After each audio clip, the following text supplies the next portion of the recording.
This is the Haulin Assets podcast, where we'll show you how to go from employee truck driver to savvy business owner. And we'll do it together because we're starting our own trucking company, Haulin Assets, so you'll get a front row seat through the whole process. Together with some experts in the field, we'll teach you how to set up a business, buy a truck, get your DOT and MC numbers, get insurance, and a lot more.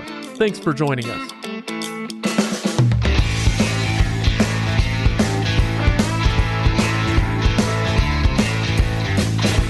Welcome, everybody, to the Haulin Assets podcast. This is episode number 13, How to Save Money on Fuel and More. I am Craig, your host, and over there, Chris.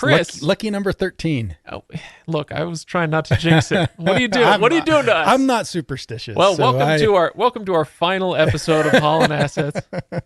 It's all downhill from here, folks. Okay, so the last couple of weeks, we've talked a lot about how to spend money, right? That's fun. Spending money is, it's depressing, but sometimes. Fun. Now, today is going to be a little different. We're going to change it up and talk a bit about how to save money, which is less fun in the short run, but much more fun in the long run. You kind of have to. The success of the business is dependent on how much money you can save in certain areas. So yeah, it's important. You know, and so far, you know, kind of looking at the podcast, you know, as a whole and the episodes that we've done so far, and this is included in that, we've really done a lot of, stuff that's really just that startup phase. We haven't really got into the operations. So this episode, and I think about probably the next 3 episodes are still going to kind of be on that vein, but pretty soon we're going to start talking about operations and actually what's happening as Haulin Assets is been getting going and rolling down the road and making money. So we're kind of making that transition right now, talking about some of the final things that we need to do to kind of get ready to hit the road. And the next few episodes are going to be in that same arena, but we're slowly starting to transition into operations. And, you know, I know this would be a really obvious point for a lot of people, but remember, this is a podcast. And so as we get to these other subjects where we get to the operations side of things, how to run that business that you've started, if you need a refresher, what are they talking about here in this episode? Go back and download those old ones. Go check out the show notes at haulinassetsllc.com. Make sure that you're refreshed on all that stuff. It's going to be there for time immemorial. It is there for you to listen to on repeat. I'm sure we're charming enough to carry that off over and over. I think you could listen to us easily 3 times an episode, right? No problem. Before you'll get bored. Exactly. All right. So this week, like you said, transitioning into kind of running the business, which is great as we're following along with your journey of, you've started the business and now it's time to stop monkeying around and actually run the dang thing. I know this has all just been fun for you, right? This has just been a joy. For the most part, it's been pretty fun, but definitely also a chore. Yeah, there's some, pull your hair out moments. Yeah, and that's normal. Yeah, I've like you mentioned, I've started several businesses, and every time there's times you're going to pull your hair out and get frustrated, but that's all part of the journey. Right, absolutely. So before we get into all that, of course, we want to talk about kind of our housekeeping stuff. I've already mentioned haulinassetsllc.com, where you can go check out the show notes. That's Haulin with no G. haulinassetsllc.com. Also, let's talk about the contest. We've run a couple contests already. Chris, how did those go? The first one, we got our first winner. Rob Pelton won a $50 gift card because he posted a nice picture of his truck. We've got another contest that's going on right now. Basically, you just post a picture of some scenery in a state that you're traveling through. And when, pretty shortly after this podcast launches, we're going to have that contest will end and the next one will start. And the next one, just to kind of spoil things a little bit here, is going to be, you're going to post a comment about what is your favorite place to eat on the road. So keep track of the Haulin Assets Facebook page. The details for each contest will be on there, and it'll get announced when exactly that next contest is going to launch. We're going to be doing this again for quite a few more weeks. So, keep your eye on things and watch for those contests. So you said favorite place to eat on the road? Favorite place to eat on the road. So, yep. Now, I'm sensing that this is becoming less a contest about getting people engaged on the Facebook page, and it's more just about getting nice tips for yourself. Absolutely, yeah. Okay, so this is I've so got if to you find can't more good places to if eat you on the can't road, win for your sure. own contest, you're gonna find a way to win the contest regardless. You give me like a good 4 or 5 new places to eat on the road, and I will be the winner. There you go. Awesome. Okay, so Chris, what's happening on the road these days? Anything exciting happening to you? Yeah, there's been some exciting things and some not so exciting things. July in I don't know what it is about the summer in July, but July has always traditionally in the trucking world been a little bit of a tougher month. There's just not as much freight moving, and so I've actually run pretty hard in July. We're recording this right at the end of July. There's just a few more days left in the month, and it's I've run really hard. I've been on the road quite a few days, but I ran into the first time where I actually was on the road and not able to find a load and ended up staying. I was in Hammond, Louisiana for about a day and a half longer than I really wanted to be. And, it was kind of a frustrating experience because you want to be out on the road. You want to be rolling down the road, making money, but you can't because you can't find a decent paying load. And so, I was thinking a little bit about it as I was going through that experience is you've got to one, realize that's going to happen. And you've got to be mentally prepared for that to happen. It's going to happen, and just do things so that you don't get discouraged about it. So when I was stuck in Hammond, I kind of did 2 things. I've mentioned before that I'm in the Army National Guard, and I've got this online course that I've got to complete before I can get promoted my next promotion. And it was a great opportunity to just sit down and knock a lot of the modules out that I have to do for that course. So I had that. And then I took a break and got on my bicycle that I have with me attached to the back of my truck, and rode to a gator farm and toured a gator farm. That was Nice. a lot of fun. I bet it was. Yeah, I got to hold a little caiman that, I don't know, 4 foot or so caiman. That was kind of fun. Just a little cute guy who cute, wants to rip kisses. your ears off. Yeah, it was fun. I'll have to post a picture in the show notes of There you go. me holding the gator. Favorite place to eat in Louisiana, the Gator Farm. The Gator Farm, yeah, why not? Gator, they have gator meat all over the place there. I did eat at a nice place. I can't remember the name of it. That was in that area. Some Cajun food. Cajun Nice. food's good. I was kind of disappointed though because crawfish were out of season. I really wanted some crawfish. Well, I'm sure you'll be down there again soon. Yeah, it's whenever you need to. It's a fairly common place to pass through, especially if you're going between Texas and Atlanta, which is a pretty common lane. There you go. All right. So, Chris, what are we talking about today? Today, as you mentioned earlier, we're talking a little bit about saving money. So let's start off with what are the kind of the top 5 expenses that every trucking company has. So can you guess what the first one is? Got to be. No, because you don't put any gas in a semi truck. Oh gosh, dang it! You did it again. Again, that's the second time. Fuel, diesel. That's number 2. Oh, you're killing me, man. So fuel's number 2. Wait, fuel's number 2. I feel like I really ought to be able to get this one. And Insurance. 1 and 2 are pretty close. Oh, okay. In as far as how much you spend, driver salary or pay and benefits. Okay. That's number 1. Fuel's number 2. Number 3 is truck and trailer. So you paying for your truck and trailer, the payments.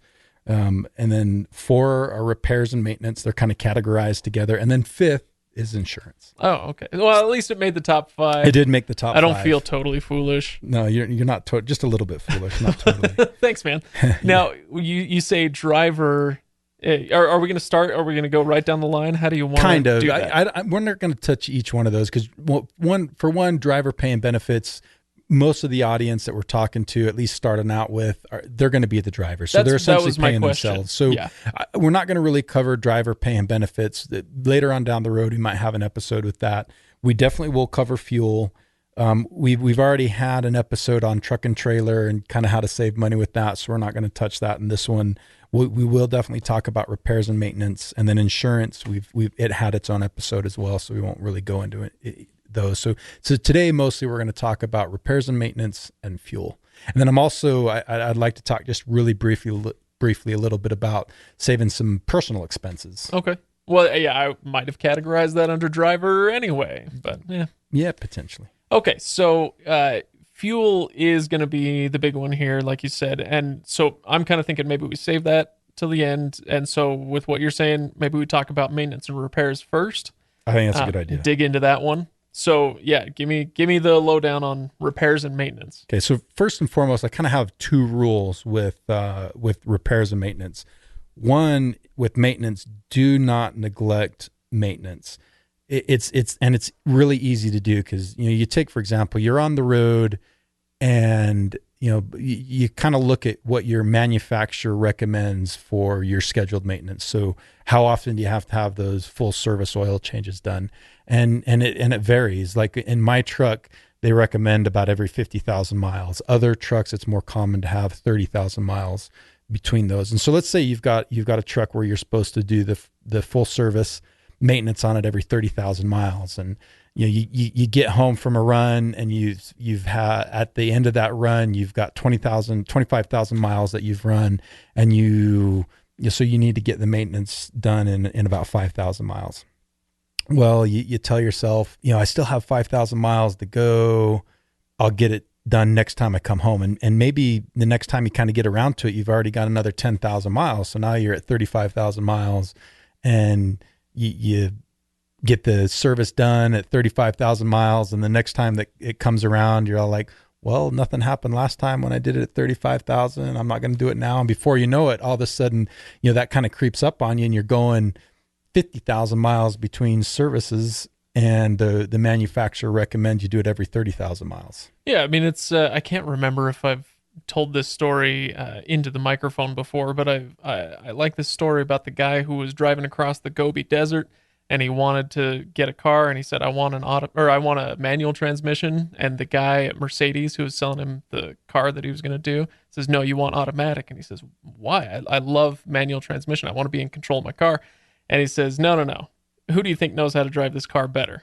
You or Mercedes-Benz? Yeah. And so I've always, that story's always stuck with me, and just this kind of idea that, it says manufacturer recommended, and you kind of roll your eyes and say, oh, well, of course they recommend it because they want you to take it into their dealership or whatever. Yeah. But in this case, this kind of the sharpening your axe thing. You don't want your tool to go rusty or dull. You don't. And that's, that's the manufacturers recommend that for a reason.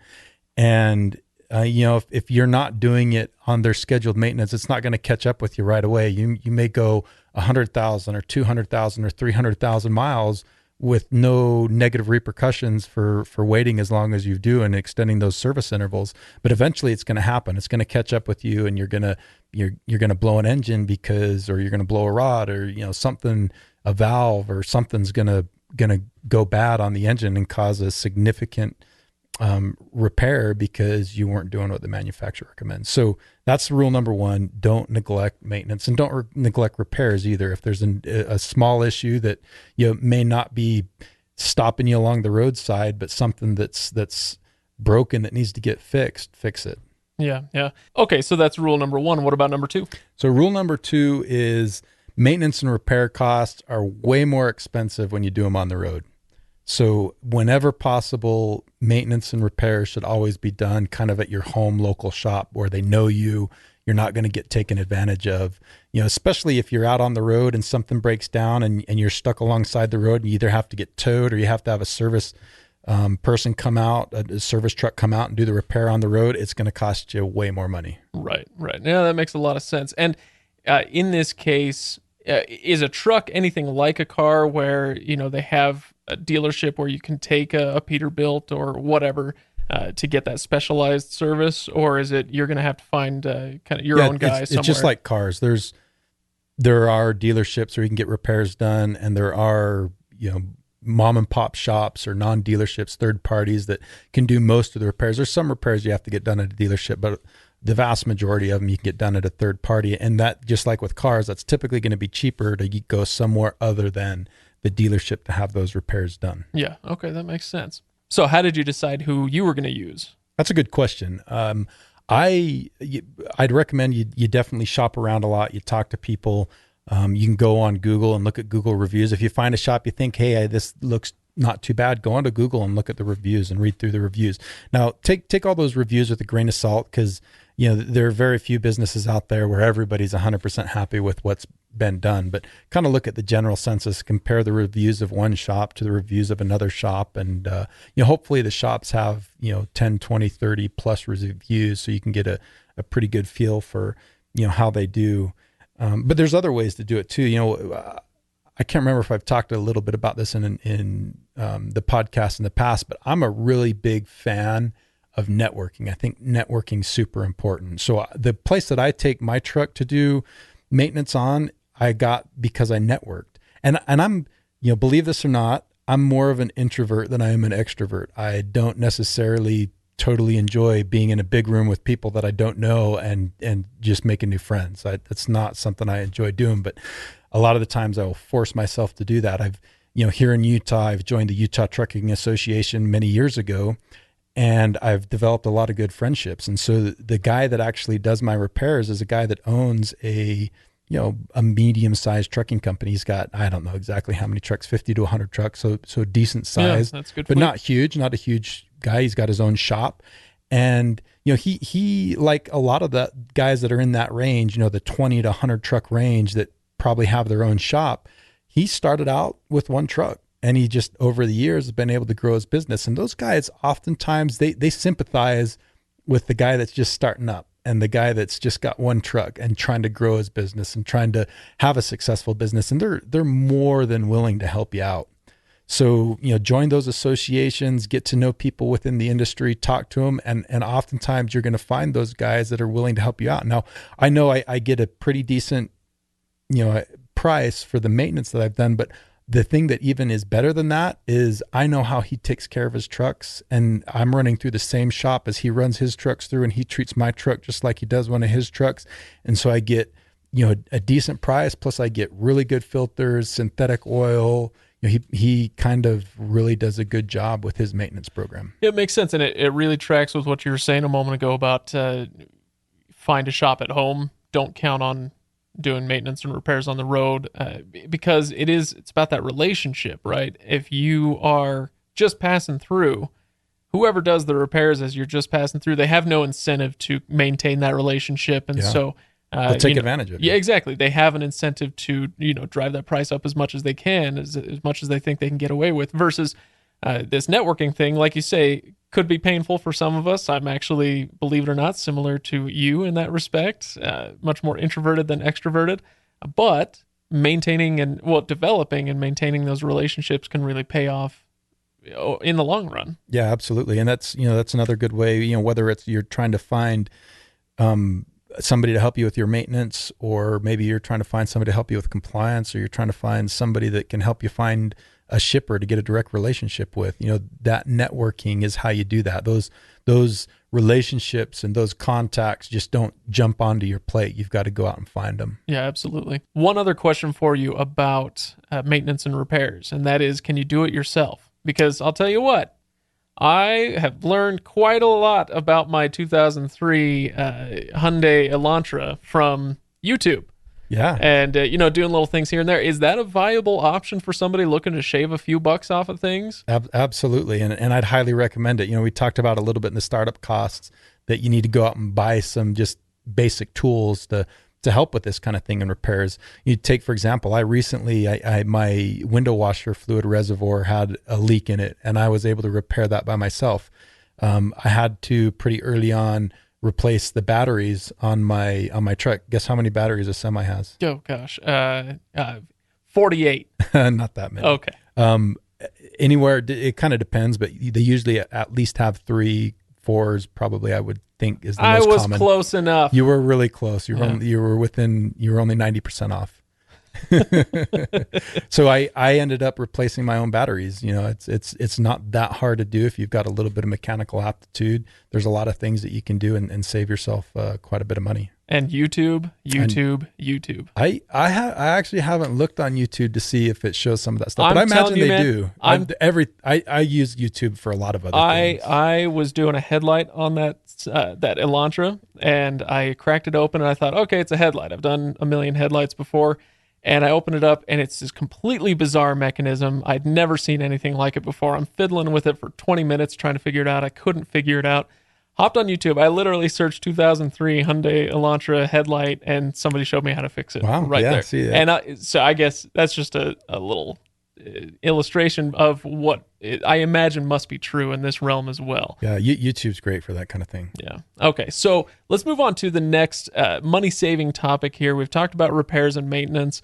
You've also talked about personal expenses. You mentioned that briefly. What do you mean by that? I did. So we're going to, just some, when you're on the road, there's a lot of expenses that you have to do that normally would be rolled into your normal personal budget. So, food is by far the biggest thing. So let's talk just really briefly a little bit about that. I don't want to get into this subject too much. I was thinking about this the last few days, and I actually want to create a podcast episode in and of itself that kind of goes over how do you save money on the road with food. So I think what I'm going to do is I'm going to do one full week where I do nothing but eat in truck stops and fast food and buy food on the road. Right. So we'll be recording from the doctor's office.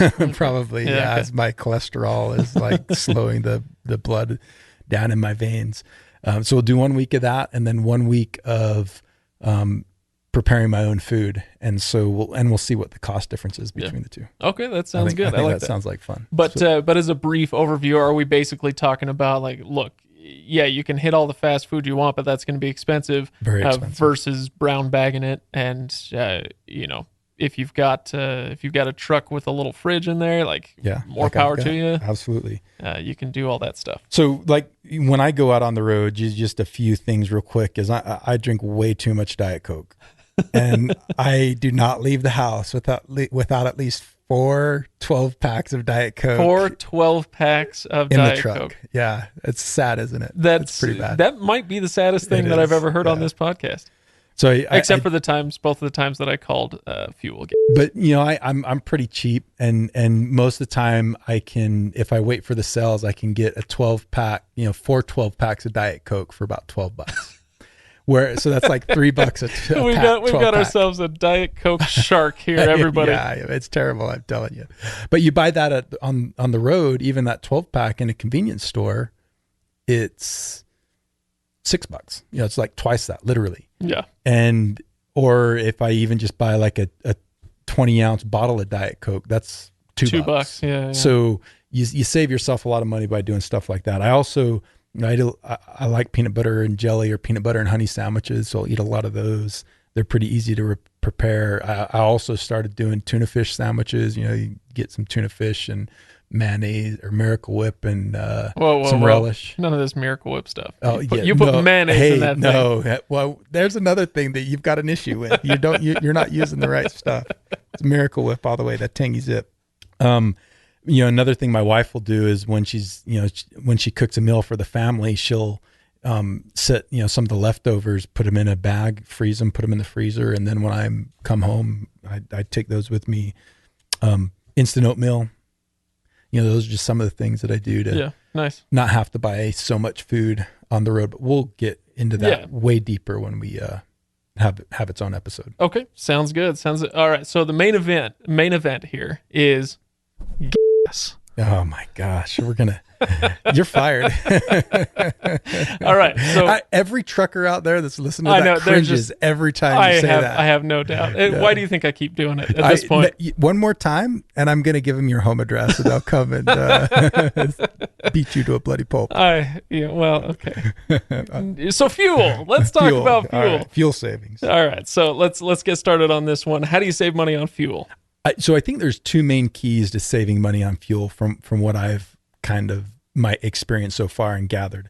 But the biggest thing is you find a fuel card that's got good discounts. So in the trucking industry, there are fuel cards that have really good discounts at different fueling locations. So that's 1. 2 is you just have to do really good fuel planning. And we'll talk a little bit about both of those as we go on. So fuel cards, I mean, I have one for my little car. Is it kind of a similar thing? It's a rewards card, or is this like a credit card? No, you've got your rewards card, but this is more like they're fuel cards they've got 2 different options. You can either have a credit card type of fuel card or a fuel card that behaves more like a debit card, but they're specific cards that are for truck drivers and trucking companies. They've got some other fancy bells and whistles that we're not going to really go into, but the biggest thing with them is they're tied to specific savings that you get because you're using that card. Yeah. So I actually, you look at my situation, I've actually gotten 2 fuel cards. I've gotten one that has a little discount at one of the major brands of truck stops. And then I've got another fuel card that has really good discounts at some of the smaller mom and pop places like AM Best, Speedway. There's some really good discounts with Speedway and Sap Brothers. I get a really good discount at kind of those locations and some more. And so what sort of savings are we talking about here? Is this, is it kind of you're pinching pennies here, or is it kind of substantial savings over the course of a month or a year? Good question. So on the, they kind of go off of the posted price. So on the big retailer, the card that I've got there, I save 10 cents a gallon off of their posted cash price. So you'll notice as you go down the freeway, oftentimes when a truck stop is advertising their diesel price, they will show what it costs if you use a credit card and what it costs if you use cash. And so when you're using these fuel cards, you actually get a discount off of the cash price. So if the cash price is $3 and the credit price is probably more like $3.05, you'll actually get 10 cent savings off of that $3. So you're paying $2.90. So yeah, not bad. Not bad. But the other card that has this more smaller mom and pops, I've seen it 70 cents a gallon off of the posted price. Jeez. And so it can be huge. And it's really common. Like most of the time I'm saving at least 20 cents a gallon off of the savings I can get at the bigger truck stop. The best way to probably illustrate this is really with an example. So why don't we do that? Why don't we go? So this, you didn't send me this spreadsheet, for which I thank you. You know what? I actually don't have a spreadsheet for today's episode. Yeah. Such a relief. So it is a relief, but we are going to use numbers. So let's take, for example, I recently fueled at, it's called Russell's Truck Stop. It's in Glen Rio, New Mexico, right on it's either 20 or 40. I can't remember for sure. You'll get there. It's your first 3 months on the road, Chris. Yeah, I'll start remembering these things. So anyway, Glen Rio, New Mexico, filled up at the Russells. And I believe, if I remember right, that they're part of the AM Best fuel network. So their posted price for diesel at the time was $2.84. So that's the cash price, $2.84. But with my card, I actually only paid $2.61. So that was a 23 cents a gallon savings. Nice. I pumped 110 gallons of total fuel and saved about $25.30 off of their posted price because of that discount. Now, I also looked up the closest big chain guy that was in that area, kind of along my route. And after their discount, the closest I got was $2.88. So that's even 27 cents more than what I actually paid at my place. So that's a pretty big savings. And if let's do like a little bit of back of the envelope math. If you fill up about 4 times a week, which is pretty normal, and you use this same thing where I was saving about $25 for that 110 gallons, or I save $25 every time I fill up, you're talking about 100 gallon or $100 a week that you're saving in fuel by using this discount, which is a little over $5,000 a year. So that's pretty significant. Not bad. Yeah, that is substantial. Yeah. So the moral of the story is get a fuel card that will give you a pretty good discount. Yeah, very good. And do you just get all the cards out there, or do you have a plan in place where where you want to stop? You kind of have your favorite places to go across the country. Oh, that's a good question. That kind of brings us to point number 2 is, the second really big thing that you need to do if you want to be able to maximize your fuel savings is you kind of have to plan a little bit.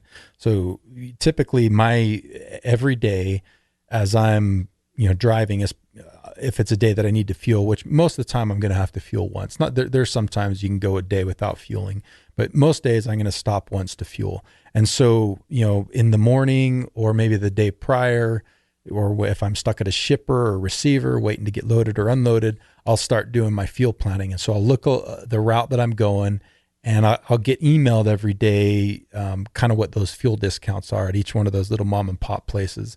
And so I'll look along my route and find the one that's the cheapest and, plan on fueling up there. So I know pretty well in advance where I'm going to stop the fuel instead of, getting down the road and all of a sudden, oh, hey, I need a fuel and I've only got enough fuel to go about another 100 miles, and really the best place to fuel is 200 miles down the road. So you've got a plan so that you're stopping at the places where you're going to get the best pricing. Yeah, that makes sense. And, I like to joke about the spreadsheets a lot, but it kind of sounds like if I were in your shoes, I would pretty much need to just get over it, because it sounds like organization, understanding your situation, that is going to be kind of the key here. And organizing yourself so that you can plan this out. I mean, you're talking about getting on the mailing lists. You got to have the right card or cards, being ready to take advantage of those situations, right? Yeah, absolutely. It does take a little bit of effort, a little bit of thought, a little bit of planning in all those aspects. Just finding that fuel card that's the right fuel card for you. You need to think a little bit about it. And, a lot of the times the factoring company you work with is going to have fuel card options. You can find some fuel card options that are independent of factoring companies too, that provide some pretty good discounts. So you need a plan. Very good. All right. Well, it'll take effort, but ultimately, if you're talking about maybe up to $100 a week savings on that, definitely going to be worth all that effort that you're putting in. Now, are we good on this topic, Chris? Because I got a listener question that I want to get to. Or do we have any final thoughts on saving money on the road? I think we've pretty much covered it all. Okay, because I've got a question from Nate. Now, Nate asks, for any small trucking company, at what point is it best to hire an in-house dispatcher versus outsourcing in your experience? 5 trucks, 10 trucks, whatever. So what I've kind of seen most people do, obviously I haven't experienced this personally, but looking at a lot of clients and a lot of friends that I've got and kind of what they have done, like with most things, there's some things that kind of make that vary and depend a little bit. But typically you're not going to just hire a dispatcher and all of a sudden that's all that dispatcher is going to do. Typically you're going to hire somebody and they may spend half their time dispatching and they may spend half their time working on the company's safety program or something like that. And oftentimes I see guys really have that first hire, and usually that first hire, either the owner of the business or that first hire is going to, one of their primary responsibilities is going to be dispatching. So that typically happens somewhere around 5 trucks, especially if you're trying to grow your business. If you as a trucking company owner don't ever want to get above 10 trucks, I've seen guys who have been able to successfully run a trucking company on their own with 10 trucks. That's not easy. There's a lot on that person's plate. But if you're going to actually try to grow, especially beyond that 10 truck, you need to hire that first employee around 5 trucks and let them take some of the workload off of you so you can really focus on that growth piece. That makes sense. Absolutely. Very good. Well, hopefully, Nate, we've answered that question for you. If anybody else has questions that they would like us to answer on topics that we've already covered or that you suspect we might be covering coming up here, then hit us up. We've talked about the Facebook page. Go find us on Facebook, Haulin Assets. And also you can hit us up at HaulinAssetsLLC.com. You can comment on episodes there, submit some questions there for us to answer. Anything else, Chris, today before we wrap it up? I think that covers it. Okay. Good podcast. Don't forget the contest. Go hit up Facebook. If you're listening to this in 3 years, then you're too late. But go hit up Facebook. Check out those contests that we have going on right now. It is submitting some restaurant recommendations for Chris. He wants to know the best places to eat on the road. So help him out and win something in the process. So, Chris, let's cut and run, and I'll see you next time. Sounds great.